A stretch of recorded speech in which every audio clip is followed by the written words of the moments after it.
Guys, good morning. Ano na kami? Ano na ba? February 11. So, right now nasa Tugigaraw na kami. Hindi na ako nakapag-video coming from Apari, yung way going here, kasi madilim pa. So, pangit din naman sa video. So yun, malamig. Ang lamig dito ngayon. Para kang ano ba, siguro parang feeling ng mga around 20 degrees ganon ang pakiramdam. So papunta na kami ng Baler. Ang base sa GPS, tatakbo kami ng about 6 hours and 19 minutes. And then 295 kilometers simula dito. Okay, so hopefully wala namang issue, mabilis pa rin sana biyahe. And yeah, makarating kami kaagad. Guys, patunay no, kasi wala kami nakitang arko ng Tugigaraw. Nasa Tugigaraw kami. Check out yung SM dito, SM Center, Tugigaraw Downtown. Ayan ha, patunay, walang daya.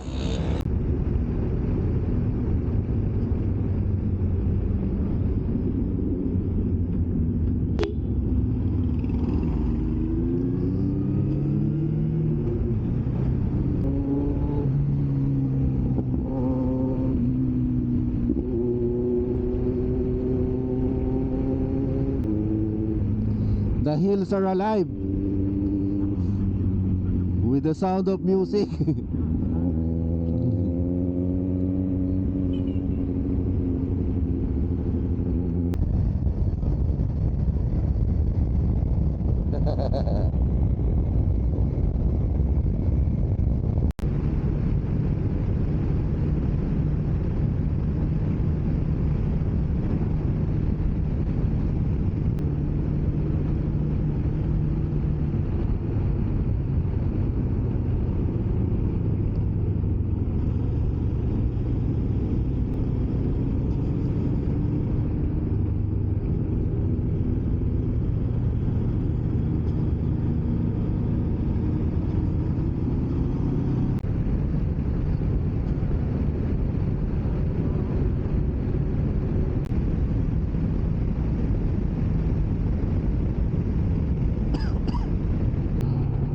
Guys, nandito na kami sa Isabela, no?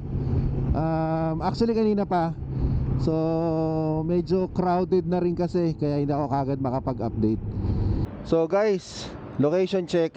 Actually nagpahinga lang kami. Andito kami sa Isabela.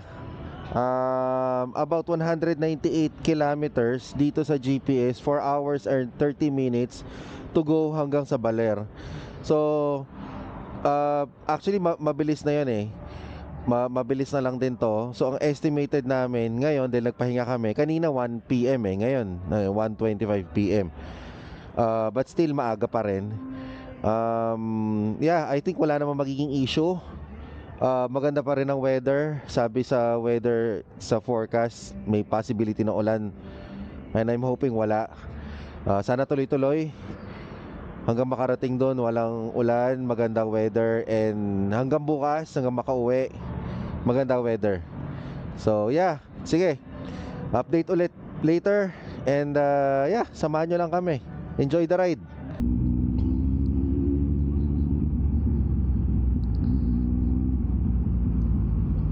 Yan guys, yun yung Kabatuan, Isabela. So kakalabas namin.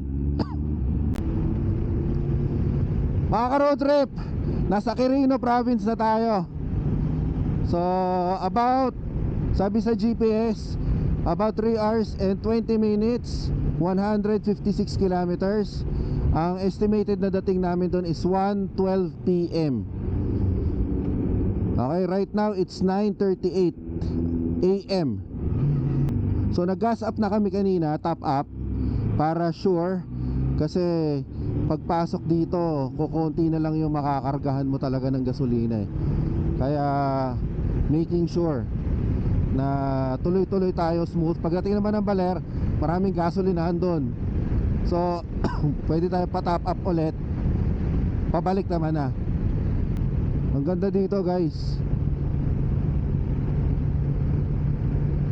Bago tong lugar na to ah. Oo, dumiretso nga kami noon. Eto na nga mga ka-road trip.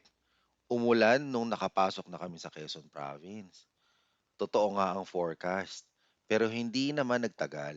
Talagang, alam mo yung binasalang kami.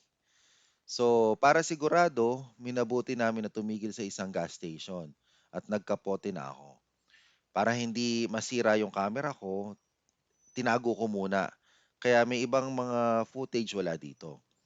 Binalik ko na din yung camera nung pansin ko medyo tumigil-tigil na yung ulan.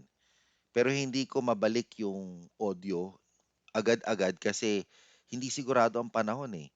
Baka biglang bumuhos ang ulan, wala ako chance na tumabi at tuluyan mabasa yung camera at masira kasi i-open ko yung port para sa microphone so masyado exposed pagka ganon. So, balik tayo sa bangkingan, no, mga ka-road trip. Sa mga hindi suki ng Quezon na tulad namin na napakabihira magbiyahe dito sa lugar na to, hindi kami sanay sa bangkingan at napagod kami. Hindi dahil nakakapagod ang biyahe sa Quezon, hindi na ako babalik dito. Siyempre, babalik tayo dito. Papasyal pa tayo. Hindi pa tayo talaga nakakaikot ng baler, di ba? Kaya abangan nyo yan. Nakakapagod na masaya. Yan ang experience namin dito sa Quezon. Alam mo yung pakiramdam mo pagkatapos mo dito, magaling ka na sa bangkingan. Ando na din yung kasama na galing pa kaming Apari, di ba? Simula doon hanggang sa hotel namin, nagbiyahe kami ng 400 kilometers. So kasama na doon yung puyat, yung pagod, lahat na, andun na. Pero tuloy ang laban, di ba? Anyway, ini-encourage ko kayo lahat na subukan nyo to. Masaya na nakakapagod, ang ganda ng Pilipinas. Ang sarap mamasyal sa atin. Hindi natin kailangan pumunta sa ibang bansa para lang makakita ng magandang lugar. O siya, huwag kakalimutan mag-like, share, subscribe at comment ah. Follow nyo yung last day namin from Baler to Manila na. Malapit na yon. Alright, see you mga ka-road trip sa next week ulit. Bye!